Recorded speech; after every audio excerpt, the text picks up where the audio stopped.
प्रभु को महिमा मिले। प्रभु का अनुग्रह से और भी एक दिन प्रभु ने हमें ध्यान दिया। प्रभु का पवित्र उपस्थिति में एकत्रित होकर के हमें उद्धार किया हुआ महान प्रभु को उसकी महिमा करने के लिए, उसकी जय जयकार करने के लिए और उसकी आलोचनाएं पाने के लिए प्रभु ने और एक अवसर दिया। पिछला इतवार का दिन से हमने ये बात को देख रहा था, हम लोग प्रभु की इच्छा में है या अपना खुद की इच्छा में। प्रभु की इच्छा प्रकट होने के बाद में उस इच्छा में बना रहना हम सबका बहुत बड़ा एक जिम्मेवारी है ना। प्रभु की इच्छा मालूम करना और उस इच्छा में बना रहना, ये हर एक पवित्र लोगों का, उद्धार पाए हुआ पवित्र लोगों का कर्तव्य है। आपको मालूम है, आज हम लोग सरल रूप में प्रभु की इच्छा जानता है, परंतु फिर भी हम उसमें बना नहीं रह पाता। आपको मालूम है, जब मैंने इससे पहले भी पढ़ा है वो एक शब्द था, पहला थिस्सलुनीकियों 5 अध्याय का 18 वचन, हर बात में धन्यवाद करो, हर बात में धन्यवाद करो, क्योंकि तुम्हारे लिए मसीह यीशु में परमेश्वर की यही इच्छा है। देखिए, हर बात में धन्यवाद करो। वो एक उधर हम लोग 3 बात हमेशा सोचता है, लेकिन मैं सिर्फ वो एक बात को लेकर के मतलब आपको थोड़ा सोचने के लिए मौका देना चाहता हूँ, है ना। हर बात में धन्यवाद करो। ये प्रभु यीशु मसीह में स्वर्गीय पिता का हमारे प्रति इच्छा है। हम हर बात में धन्यवाद दे पाता है क्या? आप बताइए, हम हर बात में प्रभु को धन्यवाद दे पाता है क्या? वचन कहता है प्रभु की इच्छा है हम हर बात में धन्यवाद करें। मतलब हमको धन्यवाद, इसका मतलब बोलने का अर्थ क्या है? धन्यवाद धन्यवाद धन्यवाद धन्यवाद धन्यवाद धन्यवाद धन्यवाद ऐसे बोलते रहना, ऐसा क्या? नहीं नहीं नहीं, ऐसा नहीं। कई लोग ऐसे भी करता है, उन्होंने वो शब्द को नहीं समझा, इसलिए वो कुछ ऐसा एक जल्पना बन जाता है। हमें ये बात को जानना है, हमें हर बात में एक प्रकार बोलेगा तो आपने अभी यहाँ तक प्रभु को उपस्थिति में आ गया, तब आपको एक धन्यवाद भरा दिल चाहिए। क्या चाहिए? धन्यवाद भरा। प्रभु, आपने आज का भी संगति में मुझको लेकर आया। कई प्रकार का रुकावट आ सकता था, परंतु वो रुकावटों को आपने पार करा करके मुझको लेकर आया है, इसलिए मैं प्रभु आभारी हूँ। धन्यवाद। नहीं समझा? तो हमारे जीवन में हमको कितना उपकार हम पाता है, हर एक बात में एक धन्यवाद भरा दिल चाहिए। धन्यवाद भरा दिल चाहिए। आपको मालूम है, कोलोसियों 3:15 के आखिरी शब्द धन्यवाद, धन्यवाद ही बने रहो। परंतु मुझे लगता है कि धन्यवाद देने से बढ़ करके हम कंप्लेंट करते रहते हैं।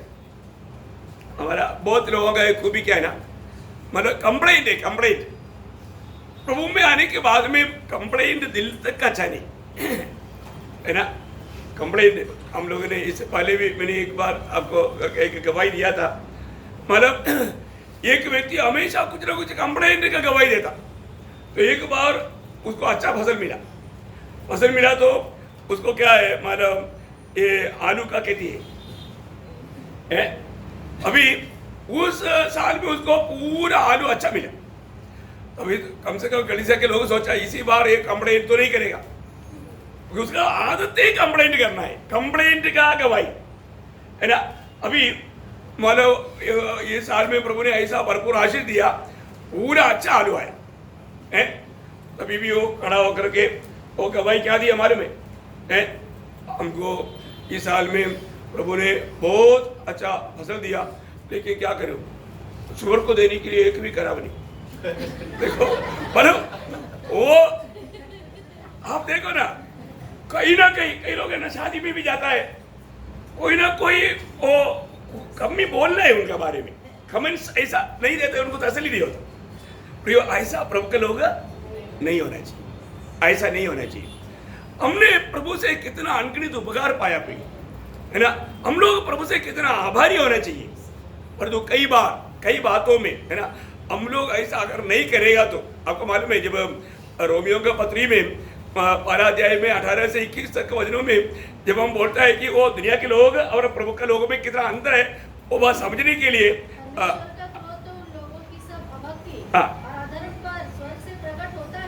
जो सत्य को अधर्म से दबाए रखते हैं, इसलिए कि परमेश्वर के विषय का ज्ञान हाँ। उनके मनों में प्रकट है, हाँ। जो कि परमेश्वर ने उन पर प्रकट किया है। हाँ। उसके अनदेखे गुण, हाँ। अर्थात उसके सनातन सामर्थ हाँ। और परमेश्वरत्व हाँ। जगत की सृष्टि के समय से उसके कामों के द्वारा देखने में आते हैं, हाँ। यहाँ तक कि वे निरुत्तर है। हाँ। इस कारण कि परमेश्वर को जानने पर भी हाँ। उन्होंने परमेश्वर के योग्य बढ़ाई हाँ देखा, उन्होंने परमेश्वर का योग्य बढ़ाई, और धन्यवाद न किया। धन्यवाद नहीं किया। देखा उन्होंने परमेश्वर को जानने के बाद में भी परमेश्वर को जो मानो महिमा देना चाहिए वो महिमा नहीं दिया। आपको मालूम है ये अंत समय का एक चिन्ह है। अंत समय में आया हुआ प्रभु का लोगों का भी एक चिन्ह के रूप में दूसरा तिमोथी उसका पहला दूसरा तिमोथी 3 अध्याय उसका 1-2 वचन पढ़ना। यह स्मरण रख हाँ। कि अंतिम दिनों में कठिन समय आएंगे, हाँ। क्योंकि मनुष्य स्वार्थी, हाँ। लोभी, हाँ। बेईमान, अभिमानी, निंदक, माता पिता की आज्ञा टालने वाले, कृतज्ञ, कृतज्ञ हाँ अपवित्र, कृतज्ञ मतलब नंदीहीन, उपकार नहीं मतलब समझिए ना। कृतज्ञ वो शब्द मिलने के लिए था, दूसरा शब्द मैंने वो 3 का 2 हाँ देखिए वहां पर कृतज्ञ मतलब वो लोगों में आभारी नहीं है, आभारी नहीं, वो धन्यवाद नहीं देगा। प्रियो हमारे जीवन में हम और प्रकार धन्यवाद देने के लिए हमेशा तैयार रहना चाहिए, है ना। आपको मालूम है जब एक महान प्रभु का दास मानो उसका नाम है मैथ्यू हेनरी, उसके जीवन में एक बार क्या हुआ, उनका घर चोर लोग आके चोरी किया है। अभी चोरी किया तो पूरा लूट लिया, तो वो प्रभु का दास प्रभु का भक्त है, इसलिए उन्होंने उस विषय में कंप्लेंट नहीं किया। उन्होंने प्रभु को उसमें भी धन्यवाद दिया। कैसे धन्यवाद दिया मालूम है? प्रभु जिंदगी में अभी तक इससे पहले चोरी नहीं हुआ, धन्यवाद। आप देखो क्या बोला, अभी आया ना, लेकिन अभी तक तो नहीं आया था, पहले आ गया तो, लेकिन अभी तक नहीं आया था, पहली बात। दूसरी बात बोला प्रभु वो लोग जब चोरी करने के लिए आया और तो मुझे खत्म तो नहीं किया, मेरे जिंदा छोड़ दिया, इसके लिए धन्यवाद। देखो चोर आ गया तो चोर किस लिए आता? चोरी करने के लिए, घात करने के लिए, नष्ट करने के लिए, बर्बाद करने के लिए आता। परंतु प्रभु मुझको उन्होंने मारा नहीं, खत्म नहीं किया, उसके लिए मैं आपको धन्यवाद देता हूँ। फिर क्या बोला? बोला है कि मानो मुझे अभी तक किसी का चोरी नहीं करना पड़ा, मेरा सब चोरी हो गया, लेकिन आज तक मुझे किसी का चोरी नहीं करना पड़ा, इसलिए धन्यवाद। बोले के अर्थ लोगों को कई बातों में कुछ बहाना मिलने की देरी में फिर वो कंप्लेंट दिल के साथ जीवन बिताएगा, फिर उनका चेहरा उधर जाता है, उदास और निराश हो जाता है। प्रभु के लोग ऐसा नहीं होना चाहिए, है ना। प्रभु के लोग हमेशा हम किस रीति में प्रभु को, अब मतलब हम लोग एक नेगेटिव थॉट्स और पॉजिटिव थॉट्स रहता है, हम हमेशा पॉजिटिव विचार करना चाहिए, उसकी अंदर होना चाहिए, है ना। अभी हम सबको मालूम है, मतलब लाजर और धनवान है, कौन है धनी व्यक्ति? धनी व्यक्ति कौन है? सबको मालूम है। मतलब लूका 16 अध्याय का 19 से 31 तक का वचन पढ़ने की जरूरत नहीं, आपको मालूम, ये सबको मालूम। प्रियो अभी उसमें धन्य व्यक्ति कौन है? धन्य व्यक्ति लाजरस है, परंतु दुनिया में कोई बोलेगा ऐसा? दुनिया में कोई नहीं बोलेगा। दुनिया में सब लोग बोलेगा वो धनवान कितना धन्य है, धनवान कितना धन्य है, क्योंकि वो इतना सुंदर, रोज इतना अच्छा, उनका धन्यता किसमें था? ड्रेसिंग और खाना पीना, 2 बात था उनका रोज अच्छा ड्रेस पहनना, कैसा मनमल का कपड़ा पहनता है ना, और रोज खूब खाता पीता, ये उसका धन्य अवस्था दुनिया में। परंतु हम देखते हैं कि लेकिन उसका नाम आया उसमें? नहीं, नाम नहीं आया, क्योंकि जो प्रभु की संगति में रहता है उसका नाम आता है। वो व्यक्ति ये सब करता था, वो प्रभु के साथ का संगति नहीं था, देखा, इसलिए प्रभु ने उसका नाम नहीं लिया, है ना। आज भी ऐसे कितने लोग हैं ना, प्रभु को उसका नाम, प्रभु को मालूम नहीं ऐसे है, नहीं, प्रभु लेता ही नहीं, क्योंकि उन लोगों को प्रभु का महिमा नहीं देता। हमारे जीवन में हम लोग ये दुनिया में प्रियो कितना भी कंगाल भी क्यों ना हो, और तो हमारा नाम प्रभु को जानना चाहिए। प्रभु हमारा नाम लेकर के बात करना चाहिए, मेरा दास हो हंसो, है ना। अभी देखिए, अभी हमारे यीशु मसीह उस दरिद्र लाजर का नाम लेता है, पर दो धनवान का नाम नहीं लिया। देखा, वो धनवान का नाम नहीं लिया। तो धनवान है इसलिए है क्या? नहीं, वो प्रभु को भूल करके जीवन बिताया। तो बहुत बड़ी बात है प्रियो। वो मतलब उधर जाने के बाद में, तारना पाने का जगह में जाने के बाद में उनको मन फिरावट याद आया, क्योंकि लाजर जाकर के गवाही देगा तो मेरा भाई लोग मन फिरेगा बोल करके गवाही देता है। मन फिरावट का गौरव उसने वहां पर जाना। प्रियो, इस जीवन में हम लोग जो जानना चाहिए और नहीं जाना, जो मानना चाहिए नहीं माना, प्रियो उसका अनंत काल का कितना बड़ा नुकसान है। अभी भी वो धनवान कहां पर है? देखो, दो जीवन है यहाँ पर, एक कष्ट में था और एक अच्छा मानव आलिशान जीवन बिता रहा था। लेकिन अनंत काल अभी कहां पर है? दो जगह पर है ना। इसलिए दुनिया का कोई भी बात को देख करके अपन उसको धन्य व्यक्ति नहीं कहना। प्रभु के साथ का रिलेशन है ना। आज भी बहुत लोगों के जीवन में प्रभु के लिए वक्त नहीं है। संडे को आकर के बड़ा झूठा गवाही देगा, प्रभु के लिए वक्त नहीं। प्रभु का स्थान और कुछ चिन लिया। प्रियो, प्रभु से बढ़कर के हमारे जीवन में कोई भी बात आ गया, वो एक मूर्ति है। वो जाने अनजाने आज भी विश्वासियों में बहुत लोग मूर्ति पूजक लोग हैं। उनके लिए वो कई बहाना बोलेगा, सच्चाई बहाना, वो सच्चाई नहीं। इसलिए हमको आज भी हमें जानना है, अभी भी मैं प्रभु के मार्ग में है या खुद के मार्ग में है। देखो, ये सब बात बोलने के समय में आपको मालूम है, ये सब प्रभु के दास लोग सिखाएगा, परंतु बहुत लोगों को अच्छा नहीं लगता। प्रभु ने दासों को क्यों नहीं किया? हमने कल भी बहुत बात देखा, सच्चाई बोलने वालों को सिर काटता है, सच्चाई बोलने वालों को जेल मिलता है ना, सच्चाई बोलने वालों को पत्रवाह मिलता है। ये बात है ना प्रियो। परंतु ये कि प्रभु का दास, प्रभु का नियुक्त किया हुआ है, तो प्रभु के दासों को प्रभु क्यों नियुक्त किया? वो जो लोगों को सही और गलत को समझाए। आपको सबको सरल रीति में जानने वाला बात है। ये भी व्यवस्था उसका 10 अध्याय का 10-11 वचन, जिससे तुम पवित्र और अपवित्र में, शुद्ध और अशुद्ध में अंतर कर सको, और इस्राएलियों को उन सब विधियों को सिखा सको जिसे यहोवा ने मूसा के द्वारा उनको बता दी है। देखा, प्रभु ने अपनी दासों को प्रभु ने इसलिए नियुक्त किया है ना। पवित्र क्या है, अपवित्र क्या है ना, सच्चाई क्या है, झूठ क्या है, ये बात का भेद सिखाना भी है ना। उसके लिए प्रभु ने प्रभु का दासों को नियुक्त किया। अगर दास लोग इसमें विश्वासियों की नहीं रहेगा तो है ना। ऐसा कितनी लोगों के बारे में हमने कल भी देखा। वही बात को एहेजकेल नबी की किताब, एहेजकेल नहीं तो एजेकिएल, उसका 44 अध्याय 44 चैप्टर, उसका 23 वचन पढ़ना। एहेजकेल या एजेकिएल उसका 44 उसका 23 वचन। मेरी प्रजा को पवित्र अपवित्र का भेद सिखाया करे, और शुद्ध अशुद्ध का अंतर बताया करे। देखा, ये पवित्र लोगों या अगुआ लोगों का कर्तव्य। उसी में एक और वचन पढ़ना, उसी किताब में उसका 22 अध्याय का 36 वचन, 36 नहीं 26 होगी, 26 उनके याजकों ने मेरी व्यवस्था का अर्थ खींच खाच कर लगाया है और मेरी पवित्र वस्तुओं को अपवित्र किया है। उन्होंने पवित्र अपवित्र का कुछ भेद नहीं माना और न औरों को शुद्ध और अशुद्ध का भेद सिखाया है, और वे मेरे विश्राम दिनों के विषय में निश्चिंत रहते हैं। देखा प्रियो, बहुत बड़ी बात है। प्रभु का दासों का कर्तव्य है ना। हम लोग कभी भी चेहरे देख करके सेवा कभी नहीं करना।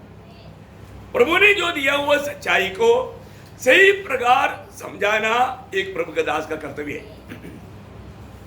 मुझे मालूम है बहुत लोग कैसे भी कुछ भीड़ जमा करना उनका उद्देश्य है।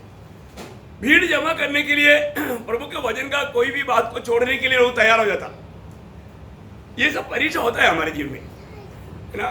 जब सेवकाई का शुरुआत में मतलब मैं उस एक मतलब मसीह लोगों का एक लीडर लेडी है, जैसे आप लोगों को मालूम है, अपने पीछे रहता था मतलब अभी इधर दुनिया में नहीं, वो मर गया, मतलब वो सिंधुदाई।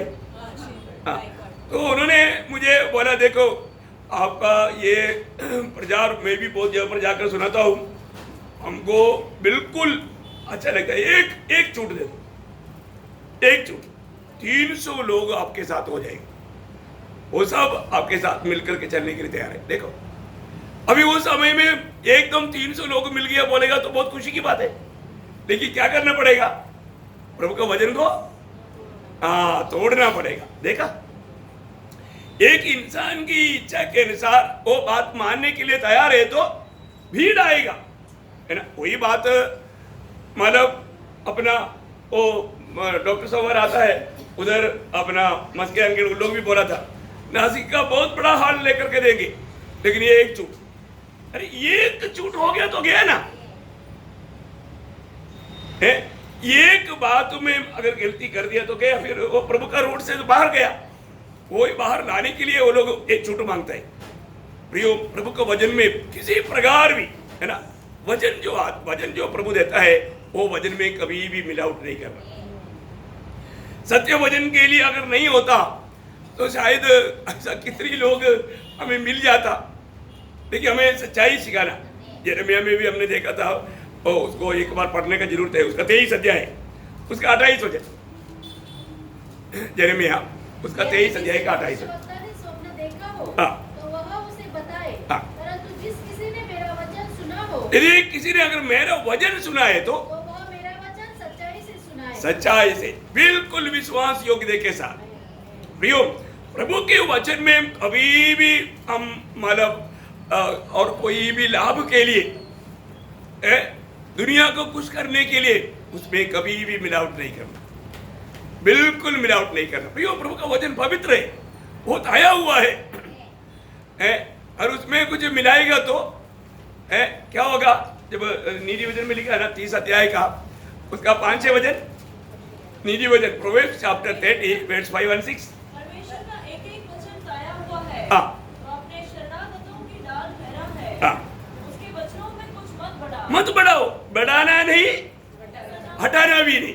देखो, बढ़ाना भी नहीं हटाना भी नहीं, नहीं तो आपका नाम चोर आएगा, आपको एक नाम नया नाम मिलेगा, आप सेवक नहीं चोर। क्या है? चोर। देखो बहुत भयंकर बात है। हमारे जीवन में हमें प्रभु का सत्य वचन को हमें सही रीति में जानना और उसको प्रभु से पा करके मंडली को देने में भी बिल्कुल जैसा पाया वैसा देने के लिए तैयार होना। उसी यिर्मयाह में और एक शब्द पढ़िएगा, उसी का 26 का 2, उसका लास्ट पार्ट, यिर्मयाह 26:26 का बी, दूसरा वचन का बी पार्ट। ये वचन जिनके विषय उसने कहने की आज्ञा मैं तुझे देता हूँ कह दे, उनमें से कोई वचन मत रख छोड़। हाँ, मत रख छोड़ना, वचन में कुछ भी मत रख छोड़ना, क्योंकि अगर ये बात बोलेगा तो शायद भीड़ कम हो जाएगा या कुछ लोग छोड़ कर जाएगा, नहीं तो झगड़ा करेगा। नो, कुछ भी हो आप ये बात सुनाओ, कुछ भी मत रख छोड़ना।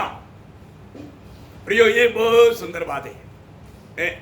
अपने जीवन में प्रभु की उपस्थिति में खड़ा होने के समय में प्रभु का दास प्रभु से पाया हुआ वचन को पूर्ण रूप में मंडली को देने का जिम्मेवार है। अगर वो ऐसा नहीं दिया तो फिर वो एक प्रभु का दास कहलाने के लिए योग्य नहीं। ये बात मैं आपको बताना चाहता हूँ।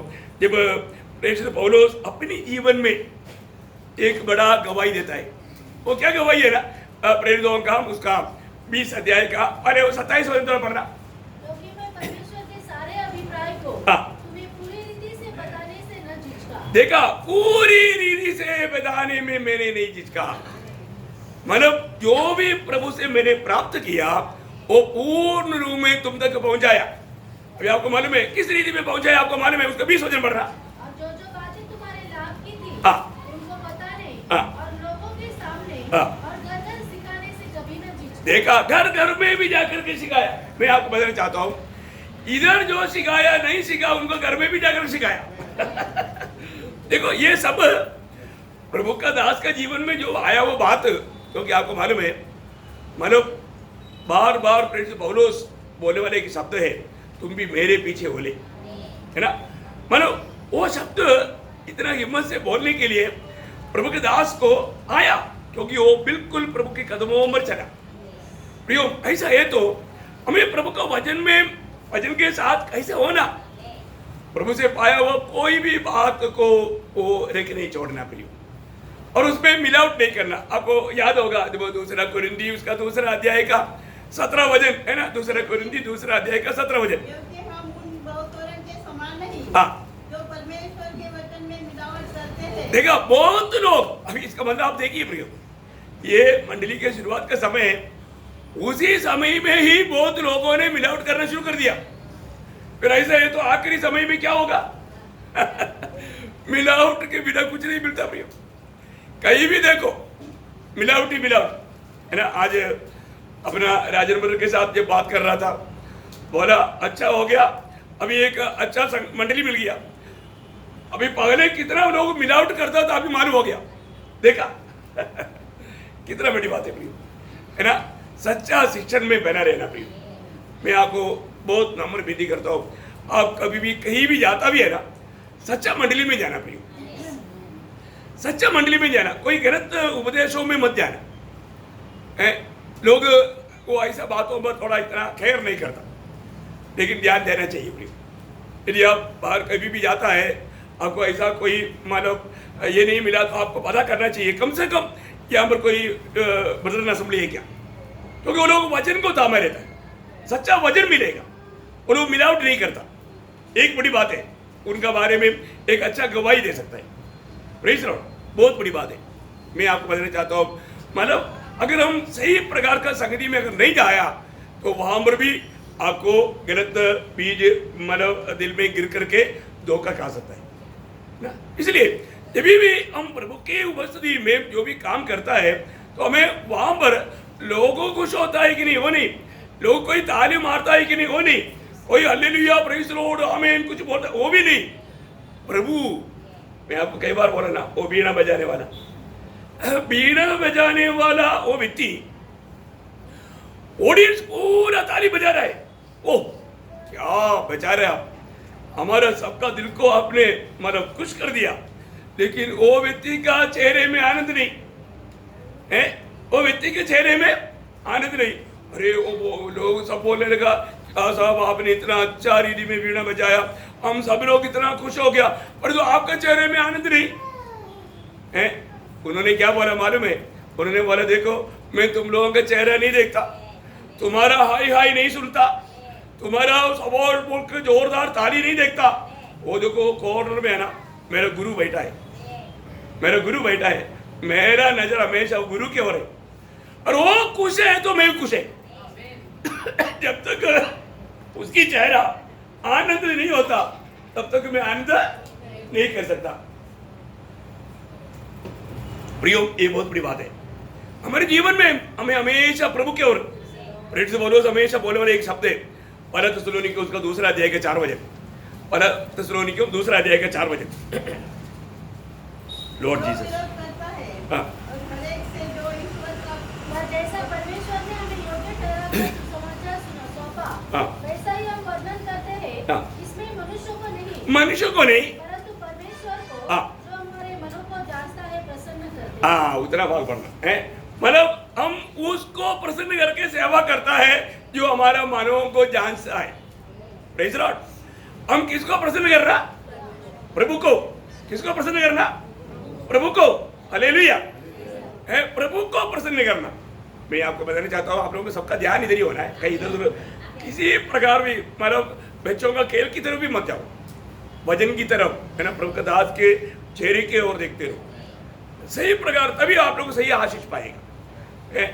बहुत अभी बहुत लोग हमारा उनका मन बहक जाता है, बच्चा उधर भागता तो उनके चलते, फिर वो वजन पूरा बग जाता है। अब लोग थोड़ा अब कहाँ पर आया ये बात को ध्यान करना। तो सबसे बड़ी बात प्रियो, ये बहुत ध्यान करना हर एक बातों पर है ना, हम प्रभु को प्रसन्न करके कार्य करना।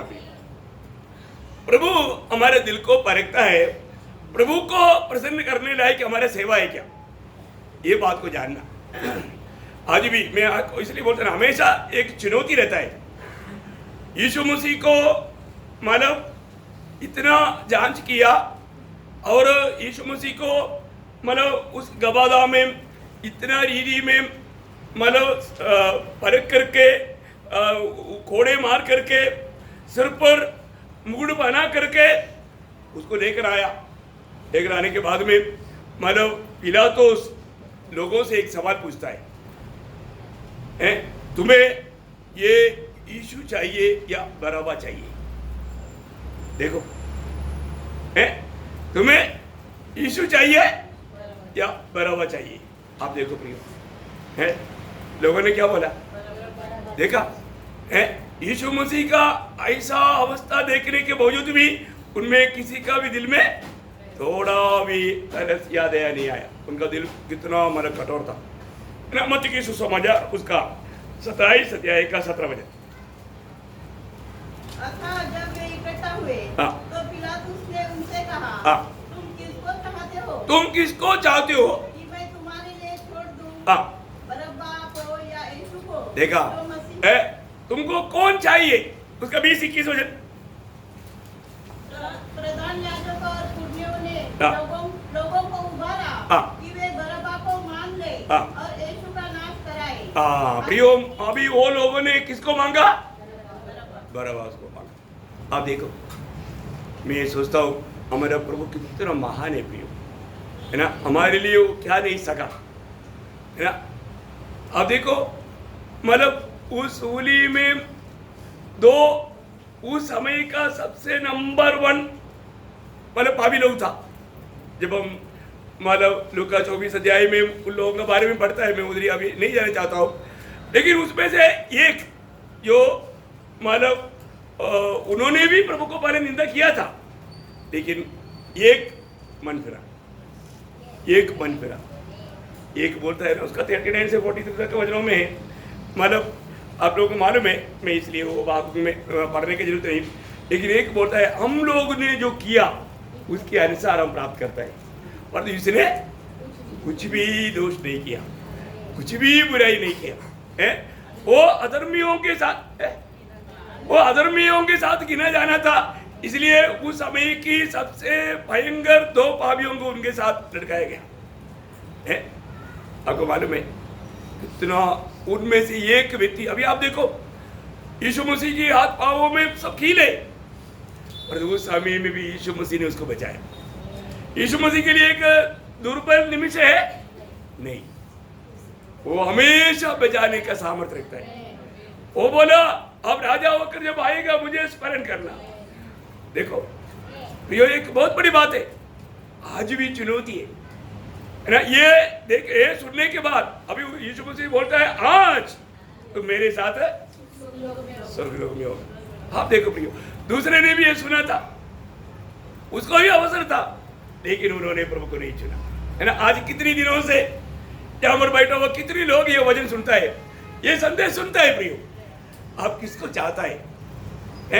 यदि आप प्रभु यीशु मसीह को नहीं चाहता, यीशु मसीह को दिल नहीं देता, इसका मतलब क्या है?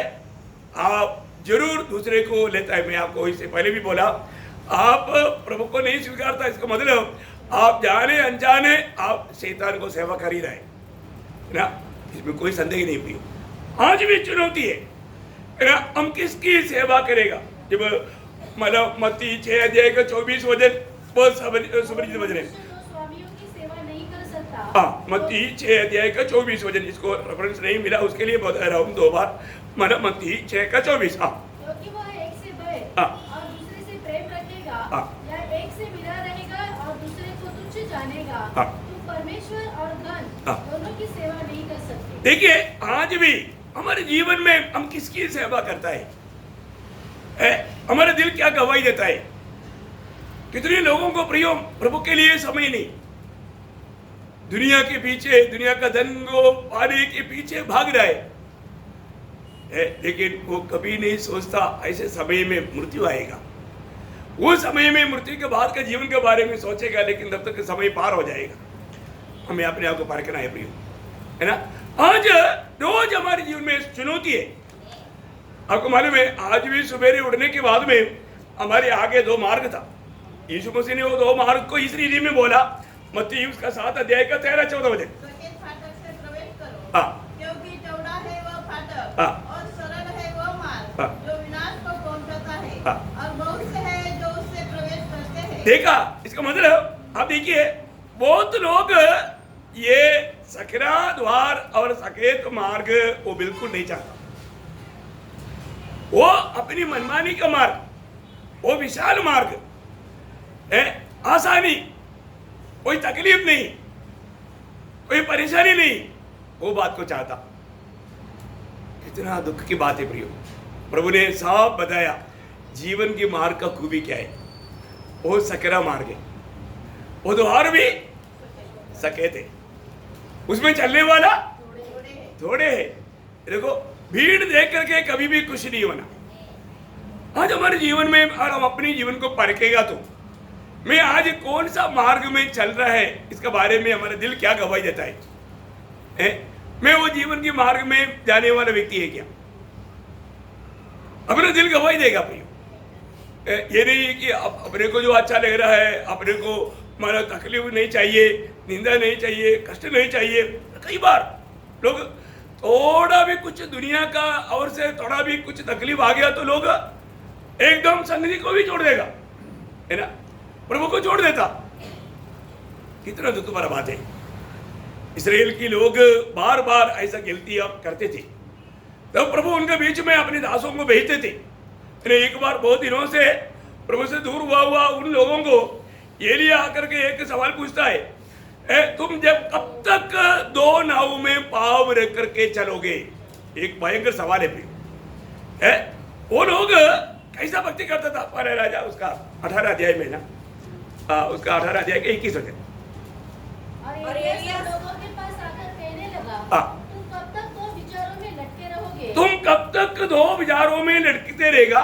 यदि यहोवा परमेश्वर हो तो उसके पीछे हो लो, और यदि बाल हो तो उसके पीछे हो लो। मतलब बाल के पीछे, अभी देखो ये लोग मतलब बाल का ही भक्ति कर रहा है, लेकिन यहोवा का नाम ही ले रहा है। फोटो में यहोवा का नाम, परंतु दिल में बाल। देखा कितना भयंकर धोखा है प्रियो। है अपने जीवन में मतलब प्रभु से बढ़ करके कोई भी बात आ गया तो वो मूर्ति बन करके हमारे जीवन में आ जाता है ना। कई लोगों को उनका नौकरी उनके लिए एक मूर्ति है, कई लोगों को अपना पति, नहीं तो पत्नी, नहीं तो माँ बाप, है ना। ऐसा बहुत मूर्तियाँ लोगों के जीवन में है। हमें ये बात को परख कर देखना है, मेरे जीवन में ऐसा कोई बात है क्या? मैं आज चुनौती करने में एक बात मैं आपको साफ साफ बताना चाहता हूं, हर रोज हमारा जीवन में एक चुनौती है। आपको इसमें से एक चुनना पड़ेगा, दोनों नहीं चुन सकता, है ना। जब आपको बार बार ये वचन में हमको मिलने वाली एक बात है चुनौती के बारे में, है ना। जब व्यवस्था विवरण अनुवाद या व्यवस्था विवरण deuteronomy चैप्टर 30 उसका 15 वचन, अनुवाद या व्यवस्था विवरण 30 अध्याय का 15 वचन, deuteronomy चैप्टर 30 वर्स 15। सुन, आज मैंने तुझको जीवन और मरण, हानि और लाभ दिखाया है। हाँ, देखा, इसमें कौन सा चाहिए तुमको? कौन सा बात को चुनोगे? देखा, इसको सही रीति में समझना, उसको 19 वचन पढ़ना। मैं आज आकाश और पृथ्वी के दोनों को तुम्हारे सामने इस बात की साक्षी बनाता हूँ कि मैंने जीवन और मरण, आशीष और श्राप को तुम्हारे आगे रखा है, इससे तू जीवन ही को अपना ले। देखा, प्रभु वहां पर एक आलोचना भी देखता है, तुम जीवनी को ही अपना ले। देखा प्रियो, क्या बात है? कितना सुंदर बात है, जीवन को ही तू अपना ले। प्रियो, चुनौती करने के लिए प्रभु हमें अगुवाई देता है, प्रभु हमको बताता है, हम गलती से भी मृत्यु को ना चुने। वो नाश की मार्ग, विनाश मतलब विशाल मार्ग, उसमें बड़े बड़े वीआईपी लोग चलता है, वो मार्ग में जा करके अपना जीवन में नुकसान ना उड़ाए। प्रभु ये बात को बताता है। और आज हमारा चुनौती कैसा है, हम किस रीति में, कोई बात यिर्मयाह में भी लिखा है ना, यिर्मयाह नबी की किताब उसका 21 अध्याय का 8 वचन। इस प्रजा ने लोगों से कहा, यहोवा कहता है, देखो मैं तुम्हारे सामने जीवन का मार्ग और मृत्यु का मार्ग भी बताता हूँ। देखा, जीवन की मार्ग और मृत्यु का मार्ग मैं बताता हूँ। बोलने का मतलब इसमें से कौन सी बात को हम अमल करने के लिए तैयार है ना।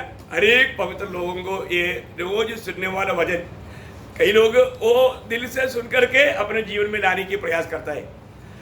एक बात मैं आपको बताना चाहता हूं, जहां पर शैतान का राज होता है वो राज का एक छोटा समरी मैं आपको बताना चाहूंगा, है ना। शैतान का राज में रहने वाला लोगों का जीवन का समरी है क्या मालूम है। पहला यूहन्ना दूसरा अध्याय का 16 वचन, पहला यूहन्ना दूसरा अध्याय का 16 वचन है, शैतान का राज का एक अलग नाम है, वो समझने के लिए। हाँ क्योंकि जो संसार में है, हाँ अर्थात शरीर की अभिलाषा हाँ और आंखों की अभिलाषा हाँ और जीविका का घमंड, हाँ वह पिता की ओर से नहीं, हाँ परंतु संसारी की ओर से है। हाँ बस बस बस अभी समझ में आया। शैतान का राज का खूबी क्या है? वो आंखों की अभिलाषा, शरीर की अभिलाषा, जीविका का घमंड, यह है शैतानी के राज्य में रहने वाला उस प्रजाओं का खूबी। समझ में आया प्रियो? प्रभु के लोग इन बातों से कितना दूर रहना चाहिए, समझ में आया? आपको जो आंख में अच्छा लगता है उसके पीछे गया तो गया, शरीर की इच्छा के पीछे गया तो गया, दुनिया में कोई कुछ बनने की इच्छा में गया तो गया गया, देखा। इसलिए उसका दोनों बाजू में मतलब 15 और 17 वचन में वो भी मतलब समझने वाला, ध्यान देने वाली बात है। वही अध्याय का उसका 15 वचन पहले पढ़िए। तुम न तो संसार से हाँ और न संसार में की वस्तुओं से प्रेम रखो। हाँ यदि कोई संसार से प्रेम रखता है हाँ तो उसमें पिता का प्रेम नहीं है। हाँ देखा, ये जो संसार की बातों से शैतान हमको बहकाने की बड़ा प्रयास करेगा भाई। यदि संसार का प्रेम हमारे अंदर आ गया तो उसके अंदर प्रभु का प्रेम, पिता का प्रेम नहीं, देखा, वो पिता का प्रेम से वंचित हो रहा है। हाँ अभी उसका 17 वचन पढ़िए। संसार और उसकी अभिलाषाएं हाँ दोनों मिटते जाते हैं, हाँ पर जो परमेश्वर की इच्छा पर चलता है हाँ वह सर्वदा बना रहेगा। हाँ देखा है क्या सरल दीदी में प्रभु के वचन में समझाता है प्रियो। समझ में आ रहा है क्या? है समझ में आ रहा है? देखा प्रियो, मतलब प्रभु की इच्छा में जो बना रहेगा वो सर्वदा बना रहेगा, परंतु इस रीति में शैतान की धोखे में पड़ेगा तो है वो लोग प्रभु का उस सच्चा राज्य में नहीं मिलेगा, है ना। अभी ये छोटा सा आयु, ये छोटा सा जीवन हमको इस प्रकार का शैतान की सारी युक्तियों से बाहर आकर के जीने का टाइम है। अभी आपको मालूम है उड़ा ले जाने वालों का एक छाया है हानोक, है ना। उत्पत्ति 5 अध्याय का 24 वचन में, उत्पत्ति उसका 5 अध्याय का 24 वचन।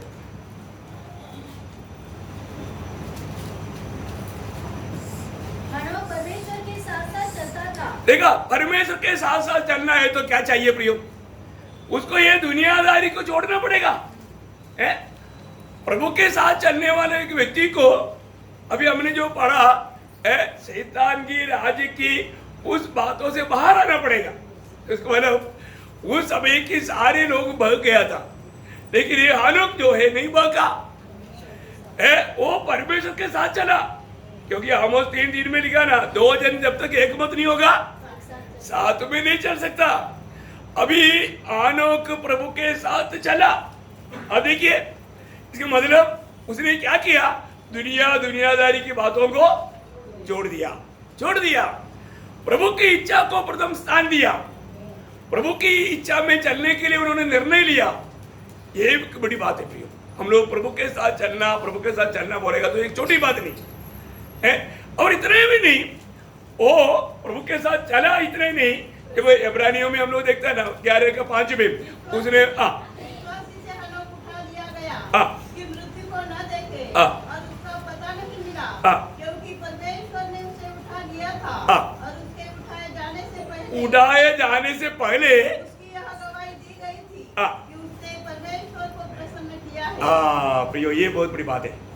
मतलब उसकी उड़ा ले जाने से पहले उसने ये गवाही पाया था, उसने प्रभु को प्रसन्न किया। प्रियो नया नियम का मंडली, आज हमें हर समय में प्रभु को प्रसन्न करने वाला एक ही जीवन चाहिए, है। इसका मतलब हम प्रभु को प्रसन्न करने वाला अनुभव हमें कब रहेगा मालूम है? जब हम ये जो शैतानी के राज्य के स्वभाव से बाहर आए, या एक प्रकार बोलेगा तो शारीरिक स्वभाव से बाहर आए। आपको मालूम है जब रोमियो का पत्री 8 अध्याय का 8 वचन में उड़ा करके कहा है, थोड़ा पढ़ना, रोमियो 8 का 8, जो शारीरिक दिशा में है, देखा, जो शारीरिक दिशा में है ना, आपको मालूम है छोटी छोटी बातों में झगड़ा करना, छोटी छोटी बातों में माना एक दूसरे से नफरत करना, कटी करना, है ना, प्रभु से नाराज हो जाना, बाइबल भी नहीं पढ़ना, संगति में भी नहीं जाना, यो शारीरिक दिशा में है ना, वैसे लोग प्रभु को कभी प्रसन्न नहीं कर सकता।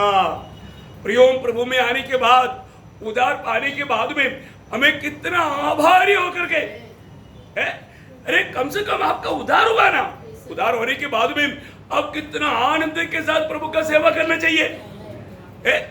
आज हमारे जीवन का लक्ष्य क्या है?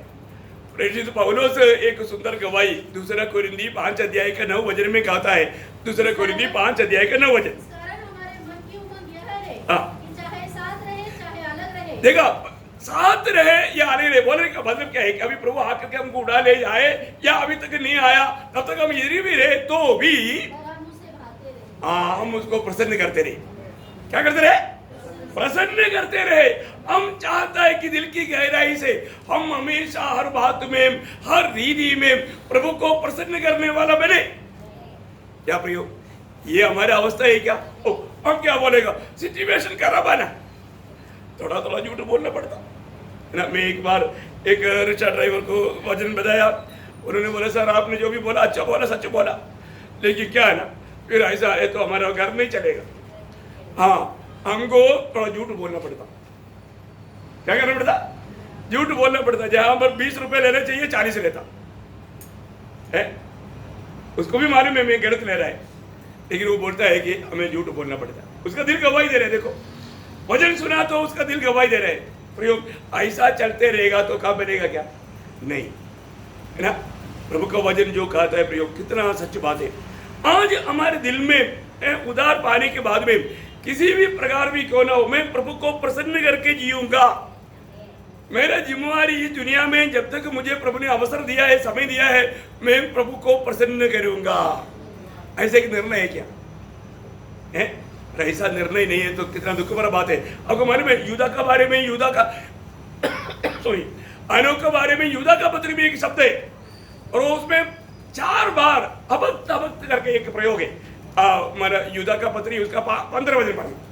सबका न्याय करे हाँ, और सब भक्तहीनों को, भक्तिहीन, अभक्त नहीं, भक्तिहीन, भक्तिहीन, भक्तिहीन शब्द, उनके अभक्ति के सब कामों के विषय में जो उन्होंने भक्तिहीन होकर किए, देखा, भक्तिहीन होकर के किए, और उन सब कठोर बातों के विषय में जो भक्तिहीन पापियों ने उसके विरोध में कही है, दोषी ठहराया। देखो वहां पर 4 बार वो शब्द आया है, भक्तिहीन, भक्तिहीन।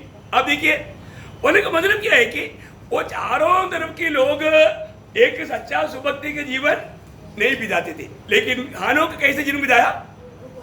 प्रभु को प्रसन्न करने वाला मार्ग में एक सच्चा भक्त बनकर के जीवन बिताया। प्रयोग हम लोग दुनिया की बातों को दोष लगा करके बच जाएंगे बोलना, ये भी धोखा है, क्योंकि हानोक उधर ही सामने खड़ा है। ऐसा मानव बुराई के बीच में ये बात प्रभु को प्रसन्न किया हुआ नोहा के बारे में भी लिखा है। नोहा का समय में भी मैंने चारों तरफ क्या था? बुराई बुराई, पाव पाव था, लेकिन नोहा प्रभु के साथ चला, है ना। नोहा प्रभु के साथ चला। प्रिय, हमारे जीवन में आज मैं हमेशा प्रभु के साथ चलने वाला अनुभव है कि नहीं? हमारे जीवन में एक सच्चा चुनौती, जब भी चुनौती आता है तभी मालूम पड़ता है ना। रोज ये चुनौती आता है। आपको मालूम है इस्राएल लोगों को ये मरुस्थल की यात्रा से वायदा का देश में लाने वाला मेन लीडर मूसा तो मतलब एक शब्द के कारण वो प्रवेश नहीं कर पाया, लेकिन उसके आगे उसके पीछे योशुआ को खड़ा किया। योशुआ उनको वायदा के देश में पहुंचाने के बाद में, देश सब बांटने के बाद में आखिर में इस्राएलियों को बुलाकर कहने वाली एक बात है, क्योंकि इन लोगों का स्वभाव उसको अच्छी तरह मालूम, इसलिए वो बुला करके कहने वाला बात है। योशुआ का किताब उसका 24 अध्याय उसका 15-16 वचन पढ़ना। और यदि यहोवा की सेवा करने हाँ। तो आज चुन लो कि तुम किसकी सेवा करोगे। देखा, आज तुम चुन ले। आज तेरे लिए, तेरे जीवन में एक चुनने का समय है। आज तू चुन ले तो किसकी सेवा करेगा। हाँ, चाहे वो देवताओं की जिनकी सेवा तुम्हारे पुरखा हाँ। महानद के उस पार करते थे, हाँ। चाहे एमोरियों के देवताओं की सेवा करो, हाँ। जिनके देश में तुम रहते हो, हाँ। परंतु मैं तो अपने घराने से घराने समय हाँ। यहोवा ही की सेवा नित्य करता रहूंगा। हाँ। तब लोगों ने उत्तर दिया, हाँ। यहोवा को त्याग कर दूसरे देवताओं की सेवा करनी हाँ। हमसे दूर रहे। ओ, कितना सुंदर बात है। लोगों ने भी बोला नहीं योशुआ, हम भी ऐसे करेंगे।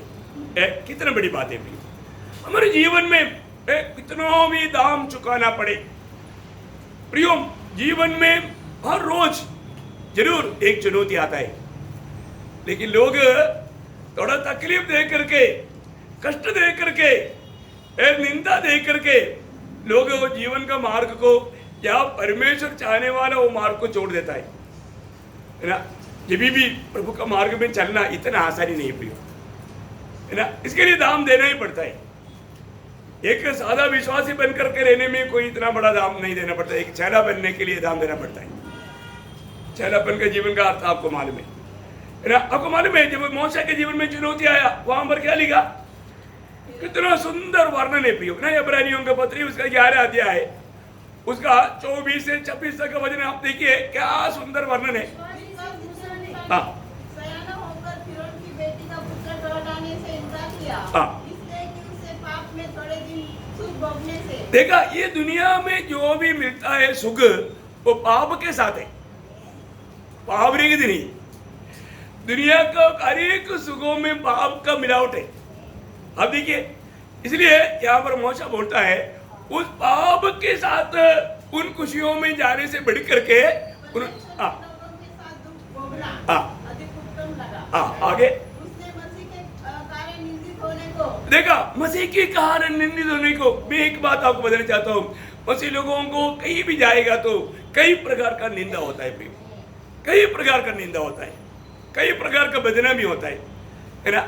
लेकिन वो निंदा हमारे लिए एक नुकसान नहीं, उसका एक सच्चा प्रकाश है। इसलिए ना, ये छोटा सा जीवन में आनंदता का प्रकाश पाएगा तो हमारे जीवन में आने वाला कोई भी बात हमें भारी नहीं लगेगा। अभी यहाँ पर मूसा को दर्शन था, इसलिए निंदित होने को मिस्र के भंडार से बड़ा धन समझा। देखा, मिस्रीम की भंडार में जितना धन है उसे भी बढ़ा। अब देखो, मैंने सुना है कि पोतीबर का वो जो लोथ लगा हुआ वो बॉक्स जो है, ओपन बॉक्स, उसका वजन कितना है, 100 किलो सोना। अब देखो, ये 100 किलो का सोने का बॉक्स में एक लोथ रखने के लिए, तो मिस्र का भंडार का क्या अवस्था रहेगा है। उस समय का सबसे मतलब दुनिया का संपन्न देश है, उस देश का अगला फरोह करके पूरा दुनिया का खुशियों को आराम से लेकर के फरोह का पुत्री का बेटा बोल करके जीवन, राज खुशी, दुनिया का खुशी, कितना खुशी, पल भर का। ये पल भर का खुशी अगर वो लेता, अनंत काल का खुशी नष्ट होता।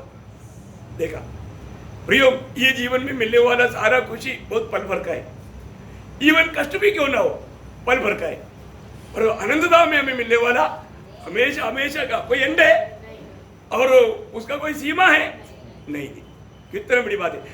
ये बात का सच्चा प्रकाश पाया हुआ एक प्रभु का महान श्रेष्ठ दास है प्रेषित पौलुस। अब देखिए, प्रभु के दास का एक गवाही के शब्द आप देखिए। अभी मूसा के रण दो ना, मूसा से बढ़कर के ये प्रेषित पौलुस का बात तो बहुत श्रेष्ठ है ना। हम वहां पर जो देखेंगे, फिलिपियों 3 अध्याय है, उसका 7 से 11 तक वचन। परंतु जो बातें मेरे लाभ की थी, हाँ, उन्हीं को मैंने मसीह के कारण हानि समझ लिया है। वाह वाह वाह, हाँ, क्या बात है प्रियो। हम लोग कुछ भी लाभ की बात सुनेगा तो, दुनिया की बात सुनेगा तो यीशु मसीह को छोड़ देगा, तुरंत हो ही लेगा। ये है हमारे स्वभाव। अब देखो, यीशु मसीह नहीं मिलेगा तो भी चलेगा, पर तो दुनिया चाहिए। आज कितनी प्रभु के लोगों का ऐसा स्वभाव है प्रियो, दुनिया की नाशमान बातों के लिए यीशु मसीह को छोड़ देता। प्रियो, बहुत ध्यान से सुनो, ध्यान से समझो। मेरे जीवन में मसीह जीवन में मैं प्रभु को छोड़ करके दुनिया की बातों के लिए, दुनिया से मिलने वाला सुखों के लिए मैंने प्रभु को छोड़ दिया क्या? प्रभु को तुच्छ किया है क्या? देखो प्रेषित पौलुस इतना महान व्यक्ति, वो बोलता है मैं प्रभु यीशु मसीह के कारण, आप बहुत ध्यान से सुना। हाँ, परंतु जो जो बातें मेरे लाभ की थी, हाँ, उन्हीं को मैंने मसीह के कारण हानि समझ लिया है। हाँ, वरन मैं अपने प्रभु मसीह यीशु की पहचान की हाँ, उत्तमता के कारण, यही बात है प्रभु यीशु मसीह की उस पहचान की उत्तमता के कारण यीशु मसीह को अभी भी लोगों ने नहीं जाना जैसे जानना चाहिए। प्रभु के लोग भी अभी भी हमारे प्रभु यीशु मसीह कितना महान है वो बात को नहीं जानना चाहिए। प्रिय, मैं मसीह को मैं जानूं, मैं मसीह में हमेशा पाया जाऊं, है ना? पौलुस आगे पढ़िए सिस्टर। सब बातों की हानि समझता हूँ। हाँ, इसके कारण मैंने सब वस्तुओं की हानि उड़ाई। देखो सब वस्तुओं का हानि उड़ाई उसने। अरे उसके पास ठंडी में उड़ने के लिए चादर भी नहीं था। आप देखो है, और आजकल का जेलखाना जैसा कोई सीमेंटेड भी नहीं फ्लोर, सादा मिट्टी है, कीड़ा घूमते रहता, सीधा लेट नहीं सकता, ऐसे ही होड़ है। आप देखो कैसे अवस्था में है।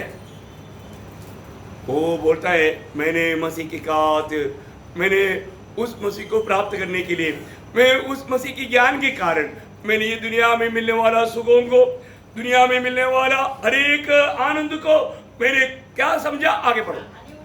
हाँ, और उन्हें कूड़ा समझता हूँ। क्या समझता हूँ? कूड़ा।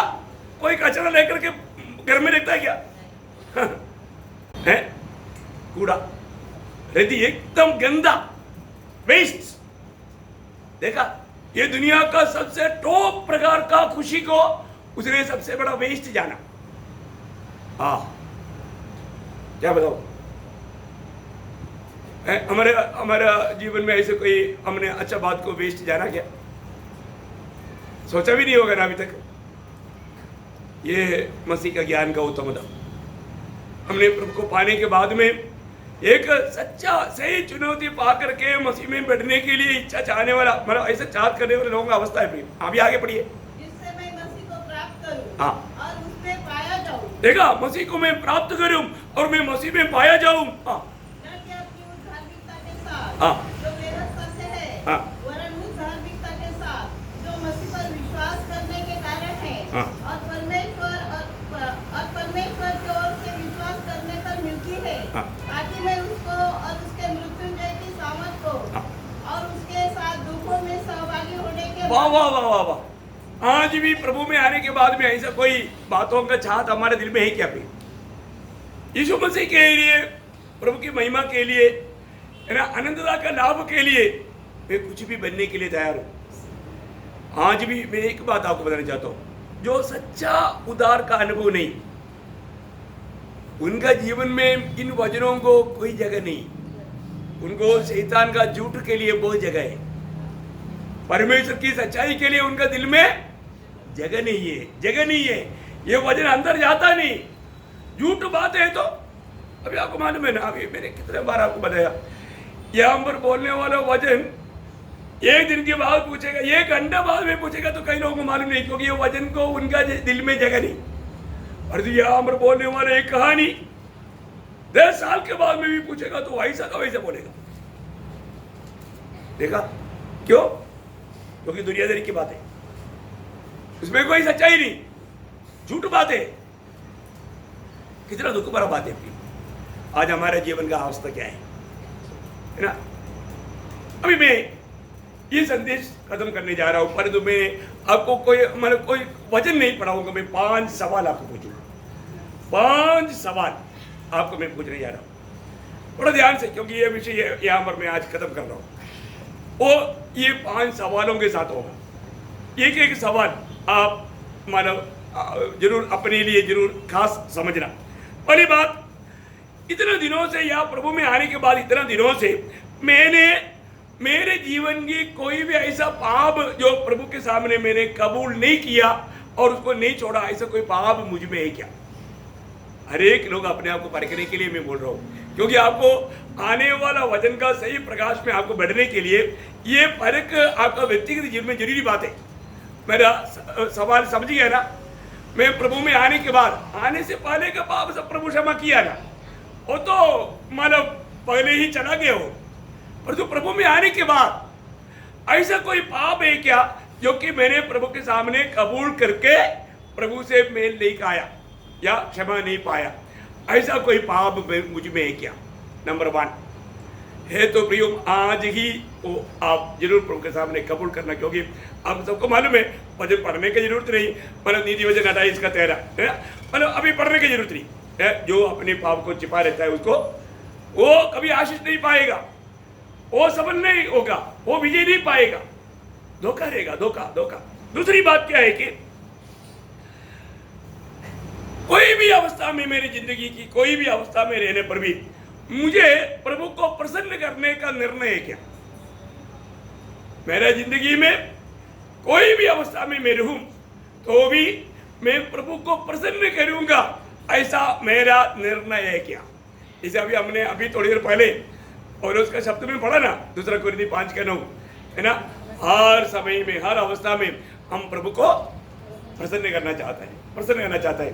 प्रियो, हम कोई भी अवस्था में, कंगाल अवस्था में क्यों ना हो, है ना, मैंने आप लोगों को कई बार बताया, हमारे केरला में मुझे खुद मालूम, मेरे बचपन में प्रियो विश्वासियों को जीना, सेवकों को जीना बहुत मुश्किल था, लेकिन उन्होंने कभी भी कहीं भी जाता है तो हम कल भी भूखा था, हमारे घर में कुछ बना नहीं, ऐसा कुछ बात मालूम होने नहीं दिया।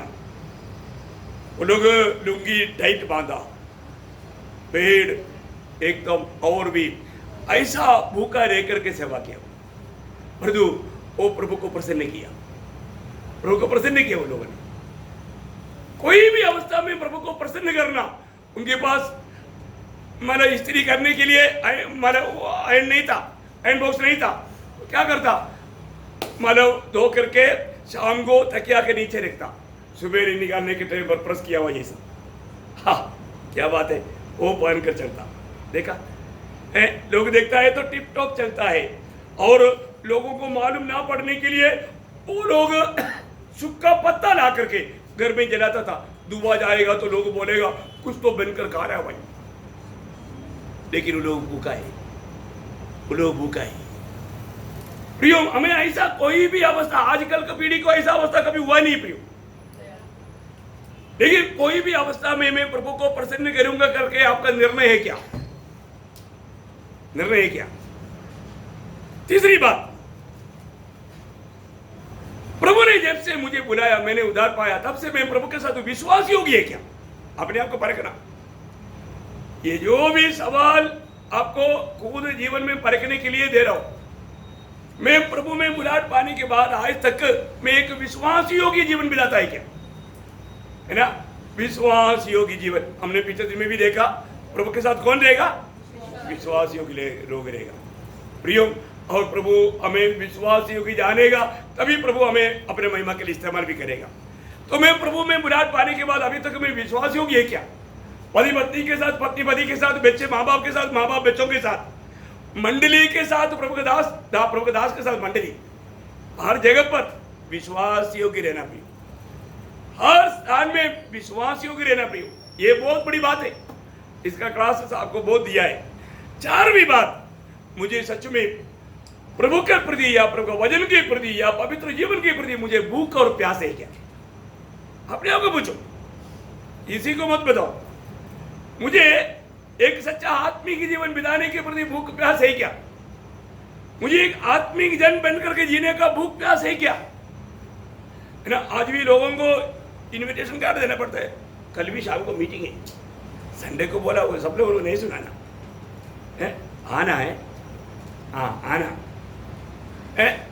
देखो कई लोगों की ऐसी अवस्था है प्रियो, आपको प्रभु में आने के बाद, आपका उद्धार होने के बाद सचमुच में आपको भूख प्यास है क्या एक सच्चा आत्मीय जीवन बिताने का? और आखिरी 5वीं बात, आपने कभी भी मिला हुआ चेतावनियों को अनसुनी किया क्या? कई बार प्रभु के वचन के सामने प्रभु व्यक्तिगत रीति में कई लोगों से सख्त रीति में बात करता है, लेकिन फिर भी वो चेतावनियों को लोग क्या करता, अनसुनी कर लेता, अनसुनी। ऐसा कोई बात है तो प्रियो मैं आपको बताना चाहता हूँ, हमारा आत्मीय जीवन जैसा प्रभु चाहता है ऐसा उन्नति नहीं पाएगा। इसलिए हम हर एक मतलब बहुत लोगों को मैं बताना चाहता हूँ, अपने जीवन में हमें परखना है। ये 5 बात में दोहराने की जरूरत नहीं है ना। हाँ, आप लोगों ने लिखा होगा, जरूर परखना, एक सच्चा सही चुनौती करके, अपनी इच्छा नहीं प्रभु की इच्छा, क्योंकि हम प्रभु की इच्छा के लिए आले किया वो लोग हैं। इसलिए अपने मनमानी के जीवन ना बिताए प्रियो, प्रभु को महिमा दे करके बीजी जीवन बिताकर, एक फलदायी जीवन बिताकर प्रभु का महिमा होने के लिए प्रभु इन वचनों के द्वारा सबको साझा करे। सारी महिमा प्रभु को मिले। आमीन।